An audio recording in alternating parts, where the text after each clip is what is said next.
یا ایھا الذین آمنوا لا ترفعوا اصواتکم فوق صوت النبی. بڑی اہم ترین یہ آیات آ رہی ہیں اگلی دو. اے ایمان والو اپنی آوازوں کو مت بلند کرو نبی صلی اللہ علیہ وآلہ وسلم کی آواز سے. وَلَا تَجْهَرُوا لَهُ بِالْقَوْلِ كَجَهْرِ بَعْضِكُمْ لِبَعْضٍ. اور آپ صلی اللہ علیہ وآلہ وسلم کے ساتھ اس طریقے سے اونچی آواز میں گفتگو مت کرو جس طرح تم آپس میں ایک دوسرے کے ساتھ کرتے.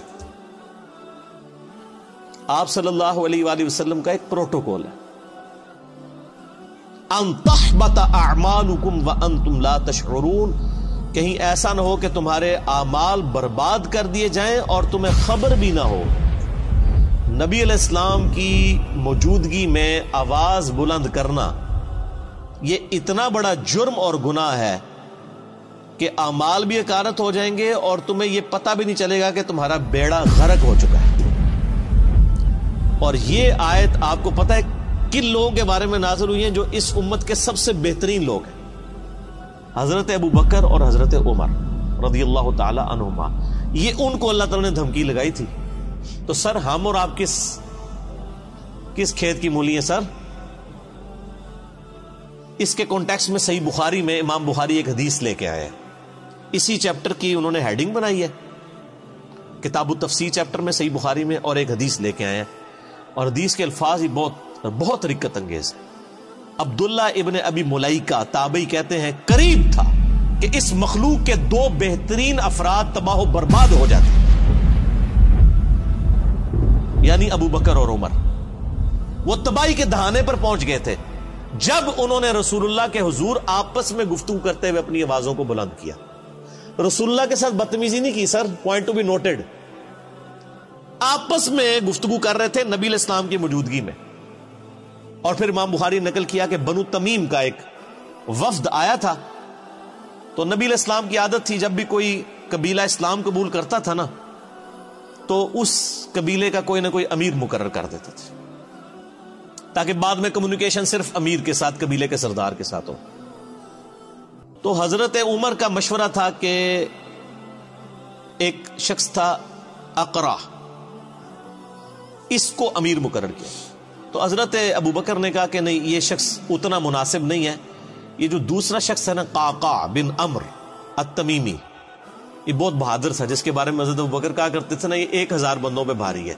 اسی کو خالد بن ولید کے ساتھ جنگ یرموک کے لیے بھیجا تھا اور قادسیہ کے لیے بھی بعد میں. قعقاع بن عمرو التمیمی.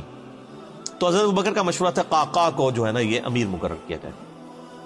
تو حضرت عمر نے کہا کہ ابو بکر آپ ہر مسئلے میں نا یعنی میرے ساتھ اختلاف کرتے ہیں، میرا مشورہ جو ہے زیادہ مناسب ہے. بس آپس میں تلخ کلامی ہو گئی. نبی علیہ السلام بیٹھے ہوئے تھے، آیات نازل ہو گئی کہ نبی کی موجودگی میں آواز بھی بلند کی نا تو بیڑا غرق ہو جائے گا. اچھا حضور کے ساتھ کوئی بدتمیزی نہیں کی آپ کی موجودگی میں. یہ آیات نازل ہوئی تو اس حدیث کے الفاظ ہیں کہ حضرت عبداللہ ابن زبیر کہتے ہیں یہ آیات جب نازل ہوئی تو حضرت ابو بکر، حضرت عمر جو ہے نا یہ تو نبی علیہ السلام کے سامنے اتنی پست آواز میں بولنا شروع کر دیا کہ آپ کو آواز سنائی بھی نہیں دیتی تھی. سرگوشی میں بات کرنی شروع کر دی. ڈر گئے سارے ایمان والے، ڈر جاتے ہیں نا. حضور کے ساتھ جب بات کرتے تھے تو سرگوشی میں، اور حضور صلی اللہ علیہ وسلم کہتے تھے اونچا بولو مجھے سمجھ نہیں آ رہی. یہ بخاری کے الفاظ ہیں. اتنا ڈر گئے. تو اگر نبی علیہ السلام کی موجودگی میں آواز بلند کرنے سے ابو بکر اور عمر کے اعمال برباد ہو جائیں تو نبی علیہ السلام جس بات کا حکم فرما دے اس حکم کی کو مخالفت کر دے اس کا بیڑا غرق نہیں ہوگا. آج ہم کسی کو بتائیں کہ بخاری اور مسلم میں نماز کا طریقہ یہ لکھا ہے کہ نبی علیہ السلام رکوع میں جاتے وقت، رکوع سے اٹھتے وقت رفع الیدین کرتے تھے، اور تم بھی اسی طریقے کے اوپر نماز پڑھو. اور وہ کہ جی میرے بابا جی یہ کہتے ہیں، میرے عالم صاحب یہ کہتے ہیں، میرے ابا جی تہنج پڑھ دینے، تو اس کے اعمال بچ جائیں گے. اگر نبی علیہ السلام کی موجودگی میں آپس میں گفتگو میں آواز بلند کرنا تباہ و برباد کر دے گا اعمال کو، اور نبی علیہ السلام جس بات کا حکم دے رہے ہیں اس سے مخالفت کرنا اس سے 1 کروڑ گنا بڑا جرم.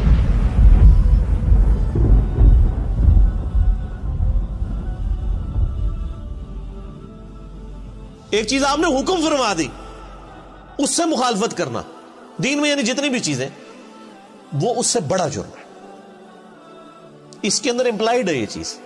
یہ نہ سمجھے کہ یہ حضرت ابوبکر عمر کے لیے اور آج جناب ہماری تو خیر ہے جو مرضی کرتے رہے, ہم نے کون سا حضور کے پاس جا کے بیٹھنا ہے کہ ہماری آواز بلند ہوگی.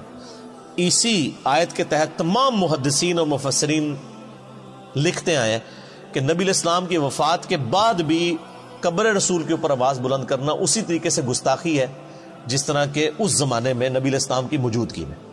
حتیٰ کہ صحیح بخاری میں موجود ہے, حضرت عمر ایک دفعہ رضی اللہ تعالیٰ عنہ مسجد نبوی میں, یعنی آپ نے دو بندوں کی گفتگو اونچی آواز سے سنی, آپ نے بلایا کدھر کے رہنے والے, وہ کہنے لگے ہم طائف سے ہیں. ان کا اگر تم مدینے کے ہوتے نا تو تمہاری کٹ لگاتا میں ادھر کہ تم رسول اللہ کی مسجد میں اپنی آواز کو بلند کر رہے ہو. یعنی اتنا احترام کروایا جاتا تھا کیونکہ نبی علیہ السلام کی قبر مبارک بھی بالکل مسجد کے ساتھ ایڈجسٹنٹ, حجرہ عائشہ سلام اللہ علیہا. اسی لیے تمام مفسرین ایون ابن کثیر کو اٹھا کے دیکھیں, اسی آیت کے تحت انہوں نے لکھا ہے کہ یہ نہ سمجھے کوئی کہ نبی علیہ السلام جب تک دنیا میں موجود ہے, نہیں, آج بھی قبر رسول پہ کوئی شخص اپنی آواز بلند نہیں کر سکتا. اور آپ کو حیران کن بات بتاؤں, یہ سورۃ الحجرات کی آیات روضہ شریف کے اوپر آج بھی لکھی ہوئی ہیں. سر یہی دو آیات, آیت نمبر 2 اور 3, یہ لکھی ہوئی ہیں روضہ شریف کے اوپر, ایگزیکٹ جالیوں کے اوپر. جب حضرت ابوبکر عمر نے نبی علیہ السلام کے بارے میں اتنی احتیاط شروع کر دی نا, تو پھر اگلی آیات بھی نازل ہو گئی.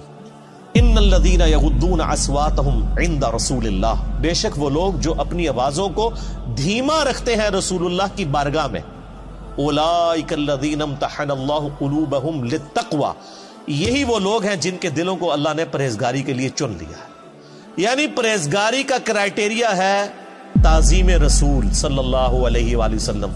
جو جتنا آپ صلی اللہ علیہ وآلہ وسلم کی عزت اور توقیر کرنے والا ہے وہ اتنا ہی متقی اور پرہیزگار ہے. اگر حضرت ابو بکر اور عمر رضی اللہ تعالی عنہما کی تقوی کا ٹیسٹ رسول اللہ کا ادب ہے تو سر پھر ہم لوگ پھر کس کھاتے میں آتے ہیں؟ اور یہ جو کچھ آج ہو رہا ہے کہ ہم لوگوں کو کتاب و سنت سے تعلیمات بتاتے ہیں اور لوگ اپنے بابوں کے شعر پڑھنا شروع کر دیتے ہیں, بابوں کی کتابیں لے کے آ جاتے ہیں. یہ کیا گستاخانہ رسول نہیں ہے؟ یہ بھی اسی لیول کے بلکہ اس سے بڑے گستاخانہ رسول ہوں گے کہ اگر یہ نبی علیہ السلام کی موجودگی میں آواز بلند کرتے, وہ چھوٹا جرم ہے اس مقابلے میں کہ آپ کوئی حکم دیں اور آپ کہیں جی میں نے تو اس پہ نہیں چلنا, میں نے تو اس چیز پہ چلنا. بہت بڑا لمحہ فکر. اسی کے تحت بخاری میں ایک اور حدیث ہے, ایک صحابی کی نیچرلی آواز اونچی تھی. جب یہ آیات نازل ہوئی نا, انہوں نے مسجد میں آنے چھوڑ دیا, سر گھر بیٹھ گئے. نبی علیہ السلام نے پوچھا 3-4 دن ہوئے وہ بندہ نظر نہیں آ رہا, پتہ کرو بیمار ہے کیا ہے. پتہ کرنے گئے تو انہوں نے کہا جی میرے قرآن میں تو آیات نازل ہو گئی کہ جس کی آواز بھی بلند ہوئی تو مارا گیا, تو میری تو آواز ویسے ہی اونچی ہے, تو میں تو پھر وہاں پہ گیا تو میرا تو بیڑا غرق ہو جائے گا. اور وہ یہ سمجھ رہے کہ میرے بارے میں نازل ہوئی ہے, انہوں نے خود ہی ایزیوم کر لیا. نبی علیہ السلام نے پھر پیغام بھجوایا کہ وہ مومن ہے, اس کی آواز نیچرل اونچی ہے, اس کو تیرے بارے میں مسئلہ کوئی نہیں ہے. یعنی ان کی نیچرل آواز تھی تو ان کو بینیفٹ آف ڈاؤٹ دیا گیا کہ یہ اونچا بولتے ہیں, وہ علیحدہ معاملہ ہے. یہ ان لوگوں کے بارے میں یعنی کہ آپ اسلام کی موجودگی میں جو جان بوجھ کے کوئی جھگڑا کر کے آواز بلند کریں, اس طرح کی صورت ہے. ویسے اگر کوئی بولنے میں ویسے جس کی آواز بلند ہے تو اس کو بینیفٹ آف ڈاؤٹ دیا گیا, یعنی یہی دین فطرت ہے نا.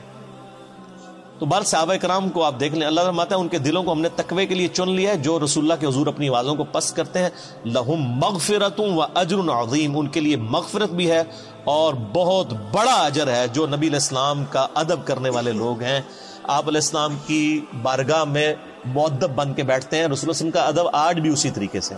قبر رسول کے سامنے یہ آیات اوپر لکھی ہوئی ہے روضہ شریف کے اوپر, اور وہاں پر بھی یعنی آپس میں تو گفتگو کرنی نہیں چاہیے کسی کو, اشاروں کے ساتھ گفتگو. اور آپ دیکھیں وہاں پہ جو لوگ یعنی انہوں نے لوگ کھڑے کیے ہوتے ہیں نا, یعنی وہاں پہ شرطے عرب حکومت کی طرف سے, تو وہ باقاعدہ یعنی لوگوں کو اشارے سے سمجھا رہے ہوتے ہیں, وہ اپنی آواز نہیں وہاں پہ نکالتے. ٹھیک ہے. اور ہمارے ماشاءاللہ پاکستانی اسلام عرض کرنے کے لیے جاتے ہیں نا تو پھر جالیوں کے سامنے کھڑے ہی ہو جاتے ہیں. وہ یہ بھول جاتے ہیں کہ پیچھے ہزاروں لوگ ہیں جو باب السلام سے داخل ہو کے باب البقیع سے انہوں نے باہر نکلنا ہے. یعنی ایک طرف سے لوگ داخل ہوتے ہیں اور پھر روضہ شریف پہ حاضری دے کے دوسرے دروازے سے باہر نکلنا ہے. اگر بیچ میں لوگ کھڑے ہو جائیں تو پچھلے والوں نے حاضری کیسے دینی ہے؟ تو چند لمحات کے لیے آپ کھڑے ہوں, صلاۃ والسلام عرض کریں, وہ 4 کتابوں میں صحیح سند کے ساتھ آیا ہے، المصنف ابن ابی شیبہ میں، اور الموطا امام مالک میں، سنن الکبری البیہقی میں، اور فضل الصلاۃ علی النبی میں، اور مصنف ابن ابی شیبہ کا نمبر بھی مجھے یاد ہے 11793 کہ عبداللہ بن عمر جب بھی قبر رسول پہ حاضر ہوتے، جب کبھی بھی سفر کا ارادہ کرتے یا واپس آتے تو پہلے مسجد نبوی میں 2 نفل پڑھتے، پھر روضہ شریف پہ آ کے عرض کرتے السلام علیکہ یا رسول اللہ، پھر السلام علیکہ یا ابا بکر، یعنی ساتھ ابو بکر کی قبر کے اوپر رضی اللہ تعالیٰ عنہما، اور پھر سیدنا عمر کی قبر کے اوپر السلام علیکہ یا عمر، اور بعض روایتوں میں آتا ہے السلام علیکہ یا ابتا، میرے باپ آپ پر سلام ہو۔ اور ابو داؤد میں حدیث ہے کہ میری قبر پہ میلہ نہ لگا لینا، دنیا کے کسی بھی حصے میں درود پڑھو گے اللہ تعالیٰ تمہارا درود میرے تک پہنچا دے گا۔ تو درود پڑھنے کے لیے بھی وہاں پہ میلہ نہیں لگایا جا سکتا، وہ لوگ پورا جناب وہ صلاۃ و سلام شروع ہوتے ہیں، پھر وہ آدھا گھنٹہ کھڑے رہتے ہیں، پھر سیلفیاں بنا رہے ہوتے ہیں، پھر ویڈیو ریکارڈ کر رہے ہوتے ہیں اور سمجھ رہے ہوتے ہیں کہ نیکی کا کام کر رہے ہیں۔ نبی علیہ السلام فرمایا کہ درود و اسلام کے لیے بھی میری قبر پہ میلہ نہیں لگانا، یعنی سب سے بہترین کام روزہ شریف پہ کیا ہو سکتا ہے؟ صلاۃ و سلام عرض کرنا۔ درود شریف صحیح مسلم میں حدیث ہے جو ایک دفعہ درود شریف پڑھے اللہ تعالیٰ اس پہ 10 رحمتیں نازل فرمائے گا، سنن نسائی میں موجود ہے 10 رحمتیں بھی نازل فرمائے گا، 10 گناہ بھی معاف کر دے گا، 10 درجات بھی بلند کر دے گا۔ لیکن فرمایا میری قبر پہ میلہ نہیں لگانا، درود کے لیے بھی سلام عرض کریں، دوسرے باہر نکل جائے، باہر بیٹھ کے درود شریف پڑھیں، دنیا کے کسی حصے میں بھی پڑھیں گے سلام پہنچ جائے گا۔ سنن نسائی میں حدیث ہے کہ کچھ فرشتے ہیں جو زمین میں سیاحت کرتے ہیں اور میرے امتیوں کا سلام میرے تک پہنچاتے رہتے ہیں۔ بخاری مسلم میں حدیث ہے جو آپ نماز میں پڑھتے ہیں السلام علیکم ایھا النبی ورحمۃ اللہ وبرکاتہ، السلام علینا وعلی عباد اللہ الصالحین، تو اللہ تعالیٰ زمین و اسمان میں ہر بندے تک جس پہ آپ سلام پڑھ رہے ہیں سلام پہنچ جائے گا۔ السلام علینا وعلی عباد اللہ الصالحین، عباد اللہ الصالحین میں تمام انبیاء، تمام فرشتے، تمام صحابہ اور صحیح العقیدہ جو اولیاء اللہ گزرے ہیں وہ سارے کے سارے شامل ہیں، اللہ تعالیٰ سلام پہنچا۔ بہرحال یہ ایک ڈیٹیل طرف ٹاپک ہے میرا درود شریف پہ مسئلہ نمبر 56 آپ ڈیٹیل کے ساتھ 2 گھنٹے کا دیکھ لیں، اس میں میں نے کئی ایک احکامات اور بھی بتائے۔